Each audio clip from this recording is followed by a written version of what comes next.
কথামানবী কুমার হট্টের বিশেষ নিবেদন গপ্প.বেশির আজকের নিবেদনে আপনাদের জন্য রয়েছে হরিনারায়ণ চট্টোপাধ্যায়ের লেখা ছোট গল্প টান। হরিনারায়ণ চট্টোপাধ্যায়ের জন্ম 23শে মার্চ 1916 সালে কলকাতার ভবানীপুরে। রেঙ্গুন বিশ্ববিদ্যালয় থেকে বিএ পাশ করে তিনি রেঙ্গুন আদালতে আইনজীবী হিসেবে কর্মজীবন শুরু করেন। দ্বিতীয় বিশ্বযুদ্ধ চলাকালীন তিনি কলকাতায় ফিরে আসেন। কৌতুক অভিনেতা ভানু বন্দ্যোপাধ্যায়ের সাথে যৌথভাবে বেতারের জন্য অসংখ্য জনপ্রিয় রম্য নাটক রচনা করেছেন। তার লেখা বইয়ের মধ্যে বিখ্যাত হল পাথরের চোখ ও ভয়ের মুখোশ। 20শে জানুয়ারি 1981 সালে মস্তিষ্কের রক্তক্ষরণজনিত সমস্যায় তার মৃত্যু হয়। শুরু হচ্ছে আজকের নিবেদন টান। শুনে দেখুন কেমন লাগে।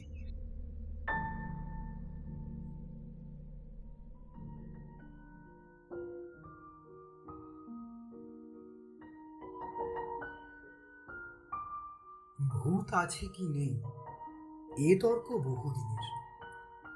ভগবানের অস্তিত্ব নিয়েও এ ধরনের তর্ক আদিম যুগ থেকে চলে আসছে। বিজ্ঞানের যুগে তোমরা হয়তো এসব মানতে চাইবে না, এবং সেটাই স্বাভাবিক। অনুবীক্ষণ আর দূরবীক্ষণ যন্ত্র নিয়ে যা দেখা যায় না তার অস্তিত্বই নেই। তোমাদের তো তাই মত। ভূতের কথা তোমাদের মতো এতদিন আমিও বিশ্বাস করতাম না। অনেক জায়গায় ভূত দেখার আমন্ত্রণও পেয়েছি, পুরো বাড়িতে রাত কাটিয়েছি, ঘোর অমাবস্যায় শ্মশানে ঘোরাফেরা করেছি। কিছু কিছু চামচিকে আর শেয়াল ছাড়া আর কিছুই নজরে পড়েনি। ভূত সম্বন্ধে ঘোরতর অবিশ্বাসী হয়ে উঠেছিলাম। এমন সময় এই ব্যাপারটা ঘটল যা আজ তোমাদের কাছে বলতে বসেছি। ঠিক আমাদের পাশের বস্তিতে থাকে সমর রায়। ছেলেটি দেখতে যেমন সুন্দর, লেখাপড়াতেও তেমনই উৎসাহী। বিএ পরীক্ষা দেওয়ার আগে মাঝে মাঝে আমার কাছে পড়তে আসতো। সেই সময় তার বিদ্যা বুদ্ধির পরখ করার সুযোগ মিলেছিল। তাছাড়া একেবারে পাশের বস্তিতে থাকতো, কাজেই খুব ছোট্টবেলা থেকেই তাকে দেখেছি। ইদানিং অনেকদিন সমরের সঙ্গে আর দেখা হয়নি। আমরা শুনেছিলাম পরীক্ষার পর বাইরে কোথায় বেড়াতে গেছে।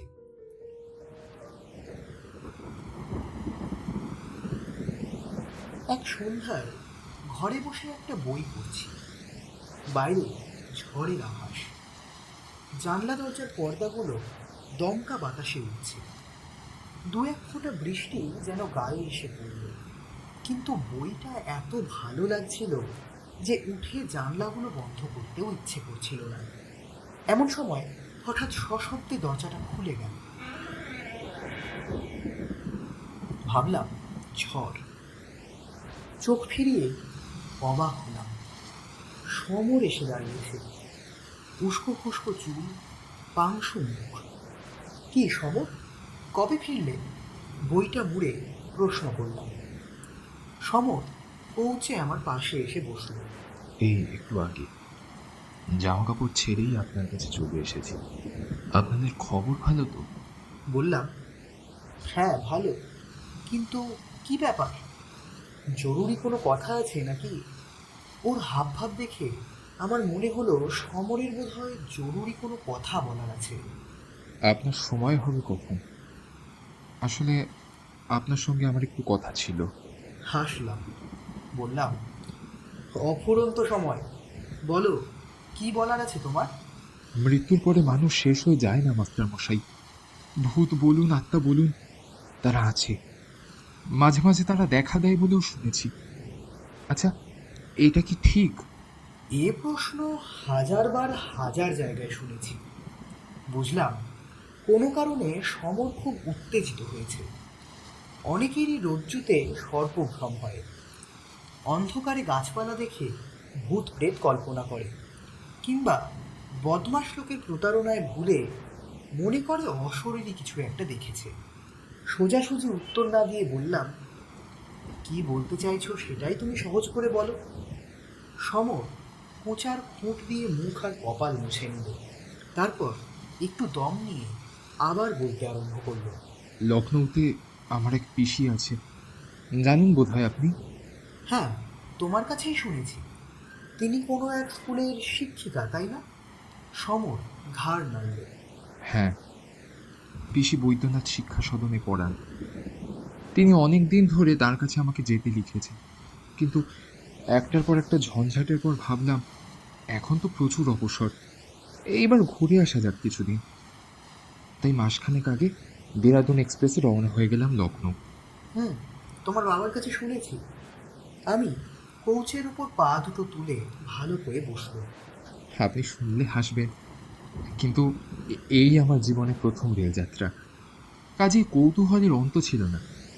প্রত্যেক স্টেশনে ট্রেন থামলেই আমিও নেমে প্ল্যাটফর্মে পায়চারি করতে আরম্ভ করি। গার্ডের হুইসেলের সঙ্গে সঙ্গে ছুটে এসে কামরায় উঠি। কিন্তু একটা স্টেশনে বিপদ ঘটল।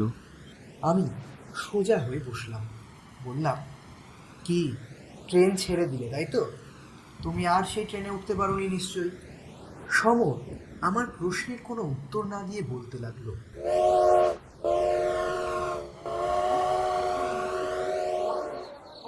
একটা স্টেশনে নেমে এদিক ওদিক বেড়াচ্ছি, হঠাৎ দেখলাম একটা বছর ৮-৯-এর মেয়ে, বেশ ফুটফুটে চেহারা, কোঁকড়ানো চুল, পরনে নীল রঙের একটা ফ্রক, আমাকে হাত মেরে ডাকছে। প্রথমে ভাবলাম আমারই হয়তো ভুল, মেয়েটা বোধহয় অন্য কাউকে ডাকছে। এদিক ওদিক চেয়ে দেখলাম, না, অন্য কেউ তো ধারে কাছে নেই। মেয়েটাকে বাঙালি বলেই মনে হলো আমার। প্ল্যাটফর্মের ওপর বেশিরভাগই অন্য জাতের মানুষজনের জটলা। মেয়েটার সঙ্গে চোখাচোখি হতেই আবার সে হাত ছানি দিয়ে ডাকলো। আমি ভাবলাম বিদেশে মেয়েটা নিশ্চয়ই কোনো বিপদে পড়েছে, আমাকে সজাতি দেখে সাহায্য চাইছে। মেয়েটার দিকে এগিয়ে গেলাম। মেয়েটা দাঁড়িয়েছিল। আমি এগোতেই সে চলতে শুরু করলো স্টেশনের বিশ্রাম ঘরের দিকে। বুঝতে পারলাম সম্ভবত এই বিশ্রাম ঘরে ওদের কোনো আত্মীয় বা আত্মীয় বিপদে পড়েছেন, কিংবা হঠাৎ অসুস্থ হয়েছেন। কিন্তু না, বিশ্রাম ঘরের সামনে একটু দাঁড়িয়েই ঘাড় ফিরিয়ে আমাকে দেখে আবার হাত নেড়ে ডেকেই আবার এগিয়ে গেল। ওধারে বকুল গাছ, অজস্র বকুল ঝরে পড়েছে পথের ওপর। পাশে স্টেশনের সীমানায় রেল। মেয়েটা সেখানে গিয়ে দাঁড়ালে। আমি জোরে জোরে হেঁটে মেয়েটার কাছে এগিয়ে গেলাম, আর ঠিক সেই সময় আমি আর উৎকণ্ঠা চেপে রাখতে পারলাম না। জিজ্ঞেস করলাম, কি হলো? হুইসেল দিয়ে ট্রেন ছেড়ে দিল। এদিকে চেয়ে দেখি মেয়েটা উধাও, এক নিমেষে যেন মুছে গেছে। আমি ট্রেনের দিকে ছুটলাম, কিন্তু ধরতে পারলাম না। দুরন্ত গতিতে ট্রেন যেন আমার সব চেষ্টাকে উপহাস করতে করতে বেরিয়ে গেল।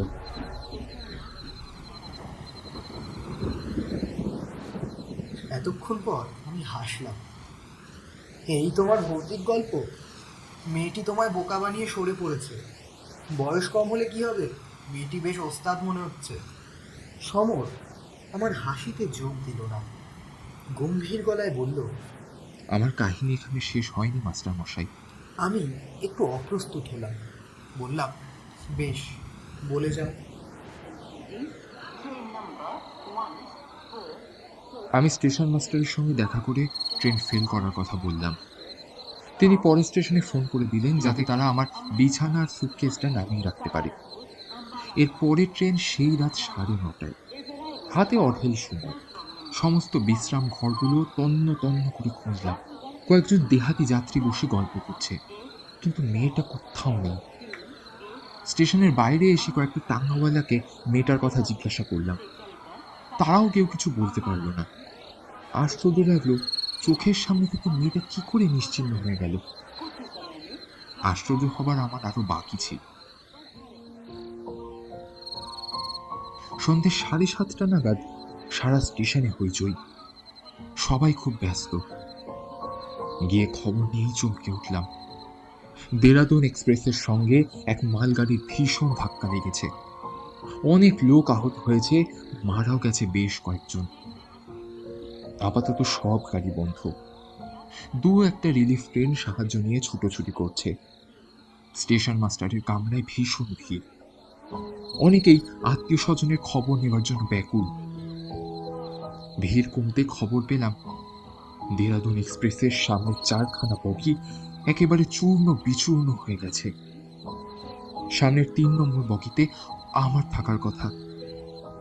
সেই মুহূর্তে নতুন করে আবার মেয়েটির কথা মনে এলো। মেয়েটা যদি হাত ছানি দিয়ে আমাকে না ডেকে নিয়ে যেত, তাহলে আমার কি অবস্থা হতো ভেবেই শিউরে উঠলাম। সেই রাতে 2টো টেলিগ্রাম করলাম, একটা কলকাতার বাড়িতে আর একটা লখনৌতে পিসির কাছে। লিখে দিলাম যে ভাগ্যক্রমে দুর্ঘটনার হাত থেকে আমি বেঁচে গেছি। পথে এক স্টেশনে আমি নেমে পড়েছিলাম। লাইন ঠিক হতে দিন কয়েক লাগলো। আবার একদিন লখনৌ রওনা হলাম পিসিকে খবর দিয়ে। সারা রাত ট্রেনে সেই মেয়েটির কথাই ভাবলাম। বিধাতার আশীর্বাদের মতো সেই মেয়েটি যেন আমার প্রাণ রক্ষা করতে এসেছিল। কাজ শেষ করে বোধহয় মিলিয়ে গেছে। পরের দিন 11টা নাগাদ লখনৌ পৌঁছলাম। স্টেশনে পিসি এসেছিলেন। খুব ছোটবেলায় তাকে দেখেছিলাম, তবু চিনতে অসুবিধে হলো না। পিসির চেহারা প্রায় একই রকম রয়েছে। প্রণাম করতেই বুকে জড়িয়ে ধরলেন, বললেন, খবরের কাগজে ট্রেন দুর্ঘটনার খবর পেয়ে আমার যা অবস্থা হয়েছিল রে বাবা, কেবল মনে হচ্ছিল এর জন্য আমিই দায়ী। আমি বারবার তোকে আসতে লিখেছিলাম, তারপর তোর টেলিগ্রামটা পেয়ে ধরে প্রাণ এলো। তা কি ব্যাপার বলতো বাবা? সব ব্যাপারটা বললে পিসি হয়তো বিশ্বাস করতেন না, বিশেষ করে তিনি যখন বিজ্ঞান পড়ান। কাজেই মেয়েটির ব্যাপারটা বেমালুম চিপে গিয়ে বললাম, আরে এই চা খেতে একটা স্টেশনে নেমেছিলাম জানো, আর ট্রেনটা ছেড়ে দিল। ছুটে গিয়েও ট্রেনটা ধরতে পারলাম না। পিসি স্বস্তি নিঃশ্বাস ফেলে বললেন, ভগবানের কিরকম মহিমা, ভগবানই বাঁচিয়েছেন তোকে বাবা। জন্ম জন্ম যেন তোর এই চা খাবার নেশাটি থাকে। দুজনে টাঙ্গায় উঠলাম। প্রায় 8 ঘন্টার উপর চলার পর একটা বাড়ির সামনে টাঙ্গা থামল পিসির নির্দেশে। পিসি নেমে চিৎকার করলেন, সুন্দর, ও সুন্দর, এদিকে একবার এসো তো। একটা ছোকরা বেরিয়ে এলো। আমার সুটকেস আর বিছানা নিয়ে আবার উপরে উঠে গেল। পিসির পিছন পিছন আমিও বাড়ির উপরে উঠলাম। মাঝারি সাইজের একটা ঘরের দিকে আঙুল দেখিয়ে পিসি বললেন, এই দেখ, এই ঘরটা তোর। যা যা তো জামা কাপড় ছেড়ে নে আগে। অনেক ধকল গেল তোর ওপর দিয়ে, আমি একটু জল খাবারের বন্দোবস্ত করি। শরীর খুবই ক্লান্ত ছিল। ঘরের মধ্যে ঢুকে একটা চেয়ারের ওপর নিজেকে ছেড়ে দিলাম। এক কোণে একটা টেবিল, তার উপর বাতিদান, একটা আলনা, ছোট একটা খাট, দেয়ালে গোটা 3 ছবি। সামনের ছবিটার দিকে চাইতেই সমস্ত শরীর আমার বিদ্যুৎ স্পৃষ্টের মতো কেঁপে উঠল। উঠে দাঁড়িয়ে পড়লাম। মনে হলো ভয়ের কালো ছায়া আমাকে আবৃত করার চেষ্টা করছে। তাড়াতাড়ি বাইরে এসে ডাকলাম, পিসি, পিসি। পিসি বোধহয় নিচে রান্নাঘরে ছিলেন। কোনো সাড়া পেলাম না, কিন্তু পিসিকে আমার একান্ত দরকার। আমি তাড়াতাড়ি সিঁড়ির মাঝে বরাবর নেমে আবার ডাকলাম, পিসি, ও পিসি। ততক্ষণে আমার ডাক পিসির কানে পৌঁছল। হন্তদন্ত হয়ে পিসি সিঁড়ির কাছে এসে বললেন, কি রে বাবা, কি হয়েছে, কি হয়েছে তোর? একটু একটু এ ঘরে এসো তো। আমি ছুটে ওপরের ঘরে এসে দাঁড়ালাম। হাঁপাতে হাঁপাতে পিসিও এলেন একটু পরে। কি হয়েছে রে বাবা? কি রে, কি হলো তোর? শরীর টরীর আবার খারাপ করলো না তো? এত ঘামছিস কেন? জামার আস্তিন দিয়ে কপালের ঘামের বিন্দু মুছে বললাম, না, শরীর আমার ঠিক আছে, কিন্তু এই ছবিটা কার? হাত দিয়ে সামনের ফটোটা দেখালাম। পিসি বললেন, ও, ওটা হলো টুনুর ফটো, আমার মেয়ে টুনু। তোমার মেয়ে? হ্যাঁ রে বাবা, তাকে তুই দেখিসনি কখনো। তোর জন্মাবার আগেই টুনু মারা গেছে টাইফয়েডে। বোধহয় বছর 8 হয়েছিল বয়স। শেষ দিকে পিসির কণ্ঠস্বর একটু গাঢ় হয়ে এলো। কিন্তু ঠোঁটটা কামড়ে থেমে গেলাম।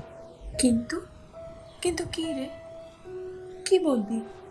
বল আমাকে। পিসি বললেন, তুমি কি বিশ্বাস করবে পিসি? অবশ্য বিশ্বাস করবার কথাও নয়। আরে বাবা, কথাটা বল, তবে তো বুঝবো বিশ্বাস করবারই কথা কি না। পিসি আমার ভাবভঙ্গি দেখে রীতিমতো বিস্মিত। তনুদির সঙ্গে আমার দেখা হয়েছে পিসি। আমার কথা শেষ হবার আগে পিসি ধপাস করে চেয়ারে বসে পড়লেন। ভাবলেন, নির্ঘাত ছেলেটার মাথা খারাপ হয়েছে। একটু একটু করে সব বললাম।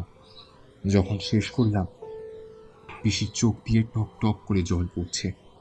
পিসি বিজ্ঞান পড়ান, কিন্তু একটি কথারও প্রতিবাদ করলেন না, কিছু অবিশ্বাসও করলেন না। শুধু বললেন, আমার মেয়ে টুনু, আমার মেয়ে টুনুই তোর প্রাণ বাঁচিয়ে দিয়েছে বাবা, তোর প্রাণ বাঁচিয়ে দিয়েছে।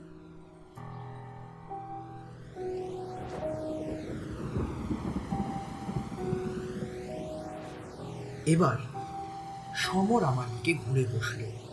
বলুন মাস্টার মশাই, কি করে এটা সম্ভব? মারা যাবার পরও কি আত্মার স্নেহ, দয়া, মায়ার টান থাকে? নিজের আত্মীয়দের বাঁচাবার জন্য কি তারা মানুষের দেহ ধরে আবার ফিরে আসতে পারে মর্তলোকে? বলুন। বাইরে ঝড়ের সঙ্গে প্রবল বৃষ্টি শুরু হয়েছে। আম গাছের একটা ডাল জানলার পাল্লায় মাথা ঠেকছে অনবরত। জলের ঝাপটায় ঘরের অনেকখানি ভিজে গিয়েছে। সেই দিকে চেয়ে চুপ করে বসে রইলাম। কি উত্তর দেব সমরের প্রশ্নের? চিরদিনের জন্য হারিয়ে যাওয়া মানুষ নিজের লোককে বিপদ থেকে রক্ষা করার জন্য মায়া মমতার টানে আবার কি পৃথিবীতে ফিরে আসে? তাও কি সম্ভব?